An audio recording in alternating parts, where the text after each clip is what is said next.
Hi friends. ఈరోజు మనం పూర్వకాలంలో గోడలకి సున్నం వేసేవారు కదండీ! ఆ సున్నం ఎలా ఏర్పడుతుంది?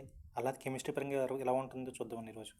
ఫస్ట్‌గా CaOH ట్వైస్ అండి. దీన్ని ఏమంటారంటే కాల్షియం హైడ్రాక్సైడ్ అంటారండి. అలాగే దీన్ని కార్బన్ డయాక్సైడ్‌తో కలిపి చర్య పొందితే CaCO3 ప్లస్ H2O అనేది ఏర్పడుతుందన్నమాట అండి. అసల CaCO3 అంటే ఏంటి? H2O అంటే ఏంటి చూద్దాం. H2O అంటే వాటర్ మాలిక్యూల్ అండి. CaCO3 అంటే కాల్షియం కార్బోనేట్ అనమాట అండి. అంటే ఇది ఎప్పుడైతే ఒక గోడ తీసుకోండి. గోడ తీసుకున్న తర్వాత కాల్షియం హైడ్రాక్సైడ్ అనేది కాల్షియం హైడ్రాక్సైడ్ సున్నపు తేట అనేది గోడకి ఇలా అప్లై చేసామో ఇక్కడ థిన్ లేయర్‌గా ఏర్పడుతుందన్నమాట అండి. థిన్ లేయర్‌గా ఏర్పడినప్పుడు అట్మాస్ఫియర్‌లో ఉన్న కార్బన్ డయాక్సైడ్ ద్వారా కొంచెం దీనికి అతుక్కుంటుందన్నమాట అండి. ఈ గోడకి అతుక్కుంటుందన్నమాట. అప్పుడు చర్య పొందిన తర్వాత ఏమవుతుందంటే కొంతసేపటికి కాల్షియం కార్బోనేట్‌గా తయారవుతుందన్నమాట అండి. అంటే ఇదంతా ఆరిపోద్దన్నమాట. వాటర్ అనేది ఎవాపరేట్